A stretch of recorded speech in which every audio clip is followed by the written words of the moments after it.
Praise the Lord. யாக்கேல் என்றால் வரையாடு என்று அர்த்தமாம். மலைகளிலே இருக்கிற வரையாடு இன்று ஏனோ அவள் வனாந்தரத்திலே குடிக்கொண்டிருந்தாள். வனாந்தரத்தில் குடிக்கொண்டிருந்த யாக்கேலை தேவன் கைவிடவில்லை. தேவன் அவள் கண்ணோக்கினார்.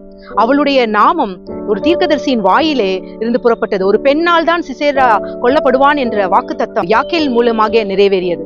900 ரதங்களை கொண்டவன், இருப்பு ரதங்களை கொண்டவன். அவன் வரும்பொழுதே அங்கே அதிரும், வழிகள் எல்லாம் சத்தம் கேட்கும். அப்படி அவன் சத்தத்தை நிசப்தம் ஆக்கியவள் தான் யாக்கேல். ரதங்களை உடையவன் தான் சிசேரா. ஆனால் இவளிடத்தில் அவனை கொல்வதற்கு எந்த ஒரு ஆயுதமும் இல்லை. ஆனால் அவள் கூடாரவாசியாக இருந்த பொழுதும் அந்த கூடாரத்தின் ஆணியும் ஒரு தொழிலாளியின் சுத்தியும் அவனுடைய மண்டையை பிளந்தது. அது போலதான் நீங்களும் உங்கள் விசுவாசம் இருந்தால் போதும். உங்கள் கைகளில் கொண்டு என்ன நீங்க செய்ய விரும்புறீங்களோ அது தேவனால் ஆயத்தமாக்கப்பட்டிருக்கிறது. பயம் கொள்ளாதீங்க, கலங்காதீங்க, திகையாதீங்க. உங்ககிட்ட இருக்கிற இந்த பலத்தோட போங்க. கர்த்தர் உங்களுடைய மத்தியிலிருந்து உங்கள் மூலமாக பெரிய காரியங்களை செய்வார். ஆமென். Praise the Lord.